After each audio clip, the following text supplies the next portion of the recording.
विनोद अपने परिवार के साथ किसी दूसरे शहर जा रहा था। बारिश का समय था और रास्ता बहुत लंबा। सुबह से शाम हो गई लेकिन बारिश रुकने का नाम नहीं ले रही थी। ऊपर से विनोद के बच्चों को बहुत भूख लग रही थी। उसके बच्चे बार बार अपने पिता से बोल रहे थे कि पिताजी, बहुत जोर की भूख लगी है, कहीं गाड़ी रोककर कुछ खा लेते हैं। लेकिन भारी बारिश के कारण पूरा रोड सुनसान पड़ा हुआ था और दूर दूर तक कोई दिखाई नहीं दे रहा था। जब बहुत देर हो गई तो विनोद की पत्नी बोली, बच्चे भूख की वजह से तड़प रहे हैं, गाड़ी को किसी दुकान पर रोककर इन्हें कम से कम चाय तो पिला ही दो। काफ़ी दूर चलने के बाद उन्हें एक छोटी सी दुकान दिखाई दी तो विनोद ने अपनी गाड़ी रोक ली, लेकिन उस दुकान पर ताला लगा हुआ था। ताला देखकर बच्चे और भी ज़्यादा परेशान करने लगे।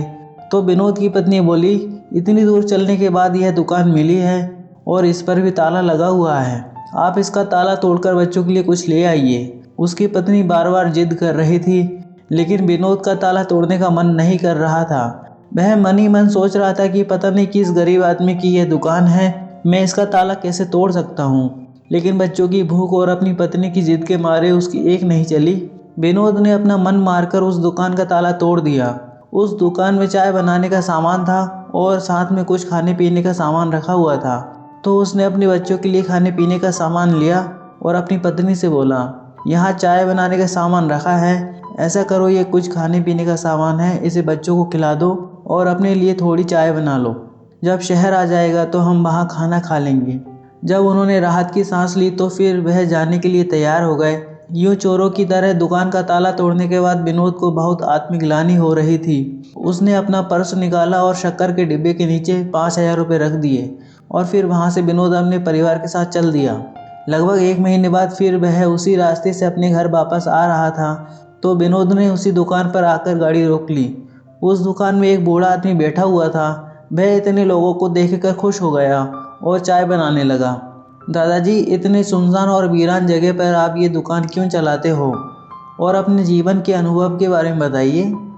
उस बूढ़े आदमी ने अपने जीवन से जुड़ी बहुत सी कहानियाँ सुनाई और वह हर बार भगवान का शुक्रिया अदा करता रहा। तभी विनोद की पत्नी बोली, दादाजी, आप बार बार भगवान का शुक्रिया अदा कर रहे हो, क्या सच में भगवान होता है? और यदि वाकई में भगवान है तो आपको इतने कष्ट क्यों दे रहा है?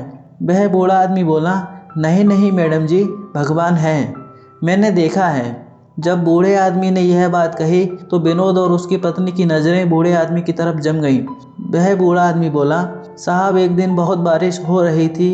उस बारिश के कारण हमारे गांव में बाढ़ आ गई और मेरे घर का सारा सामान पानी में बह गया।